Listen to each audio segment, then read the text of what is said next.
ప్రభువునందు ప్రియ దేవుని బిడ్డలారా, నేటి వాక్య ధ్యానం కొరకు ప్రార్థన చేద్దాం.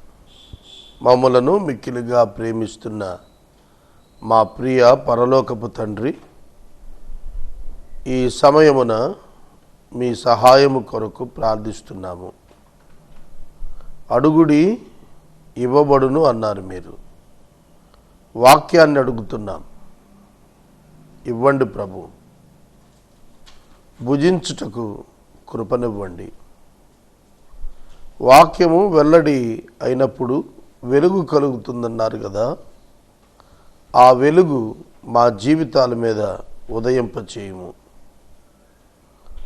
నీ వెలుగు మమ్మలను పరిశుద్ధత వైపు నడిపిస్తుందని మేము ఎరుగుదము. ఆ గొప్ప పరిశుద్ధతలోనికి మమ్మలను, మా మనసులను శుభ్రం చేసి తీసుకెళ్ళండి. నేటి వాక్య ధ్యానం మా జీవితాలకు ప్రయోజనకరంగా చేయండి. నజరేయుడైన యేసుక్రీస్తు నామములో ప్రార్థిస్తున్నాను తండ్రి, ఆమెన్. ప్రియమైన దేవుని బిడ్డలారా, దయచేసి మీ పరిశుద్ధ బైబిల్ గ్రంథాన్ని తెరవండి. యోబు గ్రంథము 6వ అధ్యాయం మీ ఎదుట ఉంచుకోనండి. 3వ వచనంలో యోబు అంటున్నాడు, అందువలన నేను నిరర్థకమైన మాటలు పలికితిని. ఎందువలన? నా దుఃఖము వలన, నేను పొందిన విపత్తు వలన, నాకు వచ్చిన ఆపదల వలన. 3 విషయాలు. 1 విపత్తు, 2 ఆపద, 3 దుఃఖము. వీటి కారణం చేత నేను నిరర్థక మాటలు, the words which are rash, దురుసు మాటలు. ర్యాష్ అంటే దురుసు, దురుసుగా ఉంటుంది మాట. నా మాటే అలా ఉంటుంది అంటారు కొంతమంది. నా మాటే అంత అంటారు. అలా ఉండకూడదు. మరి నీ మాటే అంత అన్నప్పుడు నువ్వు సరి చేసుకోవాలి. నీ మాట నీ వశమేగా, నువ్వు సరి చేసుకోవాలి. అంతేగాని నా మాటే అంత అని ఎవరి మీద పడితే వాళ్ళ మీద ఏది పడితే అది మాట్లాడితే ఎవరు ఊరుకోరు. దేవుడు ఊరుకుంటాడా? కాబట్టి యోబు యొక్క ర్యాష్ వర్డ్స్, నిరర్థక మాటలు, అవి ఖండింపదగినవి. అందుకే ఎలీఫజుకు అవకాశం దొరికింది, మాట్లాడాడు. అవి ఖండింపదగిన మాటలు. నిరర్థకమైన మాటలు మనం ఖండించాల్సిందే.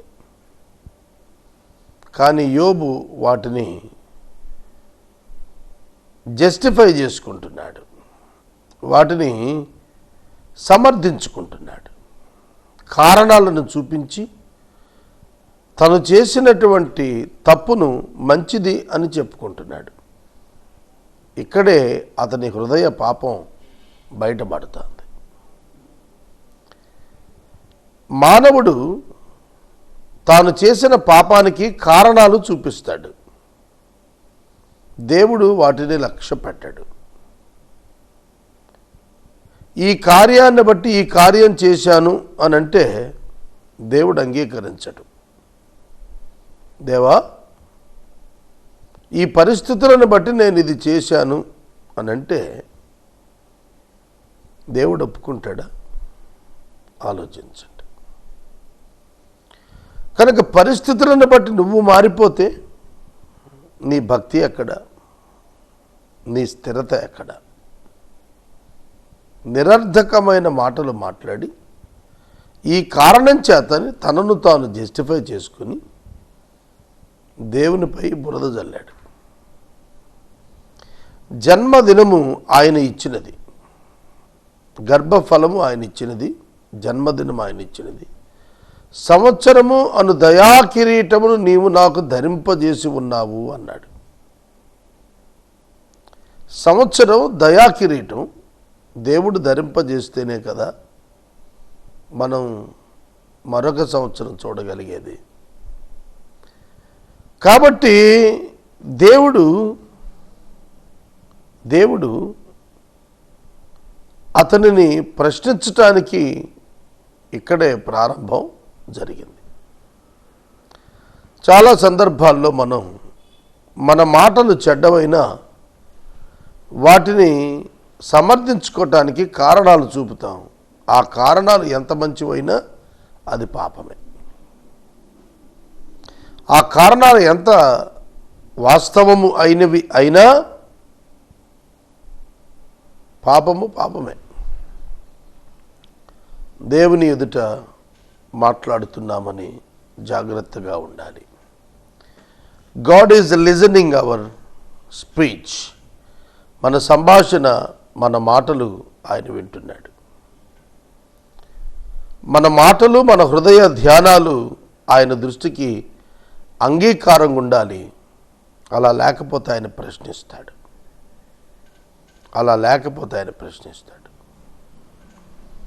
శారా గుడారములో లోపల భాగాన ఉండి నవ్వింది. దేవుడు ప్రశ్నించాడు, నీ భార్య శారా నవ్వనేలా అన్నాడు. ప్రశ్నించింది. దేవుడు ప్రశ్నించాడు శారాను. నా సేవకుడైన మోషే మాట మీరేలా వినలేదు అని దేవుడు అహరోను మిర్యాములను ప్రశ్నించాడు. God will question you. దేవుడు ప్రశ్నిస్తాడు. నీ ప్రతి మాటను బట్టి నీవు జవాబు చెప్పాలి దేవుని ఎదుట. నీ ప్రతి మాటను బట్టి, నీ నోటి మాటను బట్టి నువ్వు తీర్పులోనికి వస్తున్నావు. Be careful with your tongue. నీ నాలుక ప్రమాదకరమైంది, జాగ్రత్త. యోబు యొక్క మాటలు ఇంకా మనం చూస్తుంటే, దేవుని కార్యములు భీకర కార్యాలు నాతో యుద్ధం చేయుటకై పంక్తులు తీర్చున్నవి. 4వ వచనం, For the arrows of the Almighty are in me, my spirit drinks their poison. The terrors of God are arrayed against me. పంక్తులు తీరుతున్నాయి అన్నాడంటే, దేవుడు వరుసబెట్టి నా మీద భీకర కార్యాలను ప్రయోగిస్తున్నాడు. Job did not understand the test of God. దైవ పరీక్ష యోబు అర్థం చేసుకోలేదు. దేవుడు మనకు కూడా కొన్ని పరీక్షలు పెడతాడు. మనం అర్థం చేసుకుంటే మనం దేవుని ప్రశ్నించం.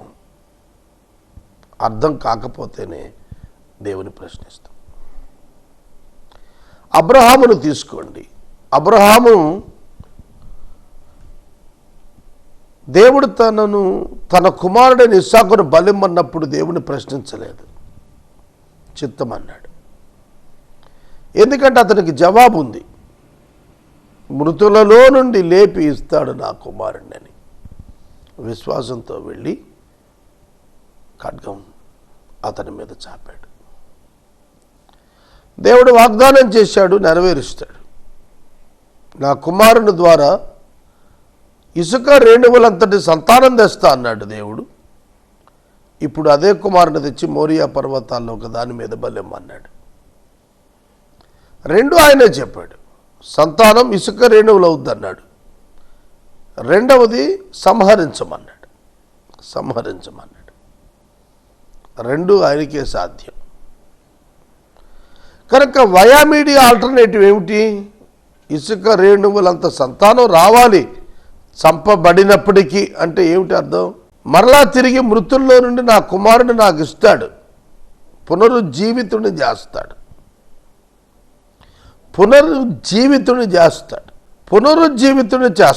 తిరిగి జీవింపజేస్తాడు నా కుమారుణ్ణి. నేను సంహరించితే ఆయన లేపుతాడు. కాబట్టి వాళ్ళేమన్నాడు. అబ్రహాము దానిని ఒక పరీక్షగా అర్థం చేసుకోగలిగాడు. he showed the Lord the implicit obedience. పరిపూర్ణమైనటువంటి విధేయత అబ్రహాము దేవునికి చూపాడు. మాట్లాడలేదు, మారు మాట్లాడలేదు. యోబుకు వచ్చిన టెస్ట్ కంటే అబ్రహాముకు వచ్చింది పెద్ద టెస్ట్. ఎందుకంటే చేత్తో నరకాలి కొడుకుని. యోబుకు 10 మంది బిడ్డలు, కానీ అబ్రహాముకు ఒకే కుమారుడు, అది దీర్ఘకాలాన 100వ సంవత్సరాన్ని పుట్టినవాడు, వాగ్దానంతో పుట్టినవాడు. చేతులు ఎత్తి అతన్ని నరకటం అంటే ఎట్లా సాధ్యం? ముక్కలు ముక్కలు చేయాలి, ఎట్లా సాధ్యం? But Abraham obeyed. అబ్రహాము లోబడ్డాడు. That is the difference. Abraham didn't question. Abraham దేవుని ప్రశ్నించలేదు.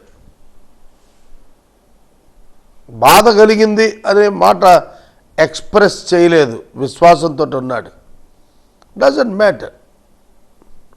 What ever may happen doesn't matter. ఏదైనా జరగని ఏం పర్వాలేదు, ఏదైనా జరగని ఏమీ పర్వాలేదు, దైవ చిత్తం నెరవేరుతుంది. ఆ దిక్కుగానే పావులు నా జీవితంలో కదపబడుతున్నవి. అది ఆ మెచ్యూరిటీ యోబులో రాల. అందుకే చెప్పాడు, ఆయన అంబులు నాలో వచ్చాయి, ఆయన భీకర కార్యాలు పంక్తులు తీరుతున్నాయి. అతని ఆవేదన అంతా ఏమిటంటే God is against to me కాదు, God is not against to him, God is testing him. దేవుడు వ్యతిరేకం కాదు, వ్యతిరేకం అయితే నశింపజేస్తాడు, మళ్ళీ రెస్టోర్ చేయడు. దేవుడు అతనిని ఆశీర్వదించటానికి ఒక పరీక్ష నిర్వహిస్తున్నాడు. అది అర్థం చేసుకోవాలి. నా 26 సంవత్సరాల సేవా జీవితంలో నాకు అర్థమైంది. God is testing me and the Lord is constructing me. ఆయన నిర్మాణం చేస్తున్నాడు నా జీవితాన్ని. Brick by brick, brick by brick, ఇటుక మీద ఇటుక పెట్టి ఒక యజమానుడు ఇల్లు ఎలా నిర్మాణం చేసుకుంటాడో, తనకిష్టమైన ఇల్లు, తనకిష్టమైన రీతిలో, తనకిష్టమైన సమయంలో ఏ విధంగా చేసుకుంటాడో అలా దేవుడు నా జీవితాన్ని నిర్మిస్తున్నాడని నేను ఎరుగుదును. నేను గుర్తెరిగాను. నా ఇష్టానికి దీనిలో ఏమాత్రం ప్రమేయం లేదనేది నాకు అర్థమైంది. నా చిత్తము ఆయన చిత్తముగా ఉండాలి, అదొక్కటే.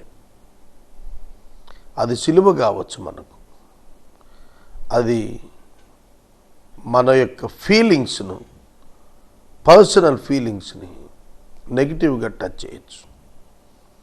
డజంట్ మ్యాటర్, ఏం పర్వాలేదు.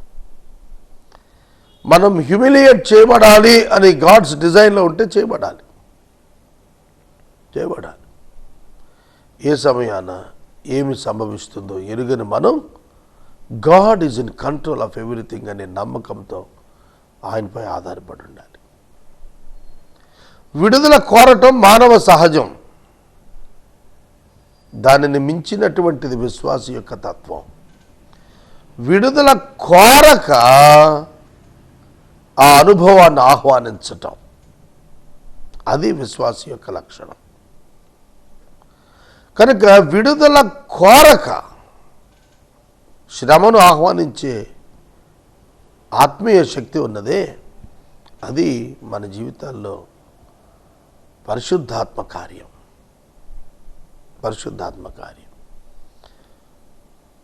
హెబ్రీ 11లో విశ్వాస వీరుల జాబితాలో దేవుడు చెప్పారు, వారు విడుదల పొందనొల్లక యాతన పెట్టబడ్డారు. విడుదల పొందనొల్లక యాతన పెట్టబడ్డారు అంటే they lived with the commitment. క్రీస్తు కొరకు వాళ్ళు ఒక పర్ఫెక్ట్ కమిట్మెంట్తో, ఖచ్చితమైనటువంటి ఒప్పుదలతో పనిచేశారు. పరిస్థితులు ఏమైనా రాని మేము ఈ అనుకున్న దాన్ని మించి వెళ్ళలేము. అపోస్తలు కూడా తెగేసి చెప్పారు, అయ్యా పరలోకములో ఉన్న దేవుని మాట వినాలా, మేము అధికారులైన మీ మాట వినాలా? సువార్త ప్రకటన ఆపేయమంటున్నారు, దేవుడు చేయమంటున్నాడు. మేము ఎవరి మాట వినవలను? మీరే చెప్పండి, మీరే చెప్పండి. How can we be silent? మేము ఎలా మౌనంగా ఉంటామండి? When God commanded us to preach. ఇర్మియా అంటాడు, నా ఎముకలలో మూయబడి మండుచున్న అగ్ని వలె ఉన్నది అని అన్నాడు. ఏమిటి ఆ ఎక్స్పీరియన్స్? నేను ప్రకటింపక మానితినా అది నా ఎముకలలో మూయబడిన అగ్నిలా ఉండి నన్ను దహిస్తుంది. నేను మాట్లాడక ఉండలేను, నేను వాక్యము చెప్పక ఉండలేను. అది అతడు చెబుతాను. నేను ఇప్పుడు 10 ఛానల్స్లో వాక్యాన్ని ప్రసారం చేస్తున్నాను. 10 ఛానల్స్కి గాను 5 ఛానల్స్ ఎవ్రీడే కంపల్సరీ మాట్లాడాల్సినవి. వీటికి అదనంగా మరి కొన్ని ఇంకొక 3 టాపిక్స్ నేను మానసికంగా సిద్ధం అవుతున్నాను బైబిల్లో నుండి మాట్లాడటానికి. న్యూ టెస్టిమెంట్ కనుక కంప్లీట్ అయిపోతే మళ్ళా బైబిల్ స్టార్ట్ చేయడానికి ఆలోచన చేస్తున్నాను. మీరు అడగచ్చు, ఎందుకండి ఇవన్నీ కూడా, ఎంత వస్తుంది మీకు ఇవన్నీ మాట్లాడితే అని. I didn't get any salary from office. నాకేం అదనంగా ఇది చెబుతున్నందుకేమి నాకు జీతం రాదు. కానీ నేను మాట్లాడక ఉండలేను. దేవుని వాక్యాన్ని చెప్పకుండా నేను ఉండలేను వాక్యం చెప్పకుండా. దేవుడు అటువంటి మానసిక పరిస్థితి నాకు ఇచ్చినాడు. నేను ఎందుకు చెబుతున్నానంటే ఈ మాటలు, దేవుడు మనలను ఎన్నుకున్నాడు, పరీక్ష చేస్తున్నాడు. ఎంతకాలం చెబుతావు? ఏమి ఆశించకుండా జీవితకాలం. ఆ తర్వాత ఆయన ఇచ్చే బహుమానం కృతజ్ఞతతో స్వీకరిస్తాం మరణానంతరం. ఈ లోపల ఆయన మాకేం ఇవ్వక్కర్లేదు. మా నాన్నగారు 1924లో లెదర్ టెక్నాలజీ కాన్పూర్లో డిప్లొమా చేశాడు. ఆయన better way to the leather road to the better life, leather road to the better life అని ఒక బుక్ రాశాడు. ముద్రణకు నోచుకోలేదు, అది ఎక్కడుందో తెలియదు. ఆయన చరిత్ర మేము ఒక గ్రంథం చేశాం. ఆయన పెద్దవాడైన తర్వాత బైబిల్ కాలేజ్ చేశాడు. ఆ తర్వాత ఆయన తనకున్నవన్నీ విసర్జించుకొని సువార్త సేవకు వెళ్ళిపోయాడు. ఆయన డీలరీ చైర్మన్గా రిటైర్ అయినాడు. 65 సంవత్సరాలప్పుడు ఆయన చనిపోయాడు. ఆయన చనిపోయే నాటికి ఏమీ సంపాదించలేదు. ఆయన అనుకునుంటే ఎంతో ఆస్తులు రాయించుకునేవాడు. Machineries great friend. కానీ రిక్తహస్తాలతో వెళ్ళాడు. నేను ఎప్పుడు ఆయన్నే జ్ఞాపకం చేసుకుంటాను. దేవుడు అంతకంటే అత్యధికమైన పరిచర్య నాకు ఇచ్చాడు. అదే నేను ఆనందిస్తాను. ఇవి నేను ఉదాహరణగా చెబుతున్నాను. శ్రమలు, కష్టాలు, నష్టాలు ఇష్టపూర్వకంగా భుజాన వేసుకోవటం విశ్వాసికి అవసరము, మ్యాండేటరీ ఫర్ బిలీవర్. ఇది యోబుకి అర్థం కాల. యోబుకి ఇది అర్థం కాల. అందుకే దేవుడు అంబులు వదులుతున్నాడు, భీకర కార్యాలు వరుసలో పెట్టాడు. నాకు ఆపద వచ్చేసింది, విపత్తు వచ్చేసింది. ఎస్, అవన్నీ నిన్ను దేవునికి సమీపస్తులు చేస్తాయి. యోబుకి అర్థం కాల. అవి మనల్ని ప్రభువుకు సమీపస్తులు చేస్తాయండి. ప్రభు ఇంకా అతన్ని తనకు సమీపంగా తెచ్చుకోవాలి. ఇంకా యోబు నన్ను సమీపంగా చూడాలి. He has to understand me in very deep sense. అది దేవుడు కోరుతున్నది. లోతైన ఆధ్యాత్మిక జీవితంలోకి నడువు యోబు. భౌతికంగా బాగానే ఆశీర్వదించబడ్డావు. You go into the deep sense of your spiritual life. Depths of the life, depths of the spiritual life. లోతులలోనికి వెళ్ళు, లోతులలోనికి వెళ్ళు. దేవుని ప్రణాళిక నీకు అర్థమైతే నువ్వు దేవుణ్ణి ప్రశ్నించవు, దేవుణ్ణి విమర్శించవు, దేవుని క్షమాపణ కోరతావు, దేవుణ్ణి ప్రార్థిస్తావు. ఆ ఎక్స్పీరియన్సెస్ యోబులో రాలా. అంటే he was not matured in that much matured in sufficient maturity in spiritual life. అదే కదా అతని జీవితంలో దేవుడు తేవాలని ప్రణాళిక చేసింది. అందుకే అతను ఇలా నడిపించాడు. అలాగే మనల్ని కూడా తన సారూప్యములోనికి మార్చుకోవటానికి దేవుడు ఏం చేస్తుంటాడో తెలిసినా వివిధ రకాలైన ప్రతికూలతలు రప్పిస్తాడు. యాకోబు జీవితంలో అన్ని ప్రతికూలతలే, కానీ దైవ చిత్తం పర్ఫెక్ట్గా నెరవేరింది. ఐగుప్తుకు చేరాడు. యాకోబు ద్వారా 12 కుమారులను, మొత్తం 70 మంది ఫ్యామిలీ మెంబర్స్ని, పురుషుల్ని ఈజిప్ట్కి సేఫ్టీగా చేర్చాలి. దానికి ఐగుప్తులో యోసేపు జీవితాన్ని వాడుకున్నాడు. యాకోబును వెళ్ళమన్నాడు. ఐగుప్తుకు జనులు చేరారు. అబ్రహాముకు చెప్పింది నెరవేరింది. ఆదికాండం 15వ అధ్యాయంలో అబ్రహామునకు సంతానం లేనప్పుడు చెప్పాడు కదా దేవుడు, నీ సంతానం 400 సంవత్సరాలు పరాయి దేశంలో ఉంటారని. ఆ మాట నెరవేర్చబడటానికి యాకోబు జీవితము, యోసేపు జీవితం కూడా నలిపివేయబడింది.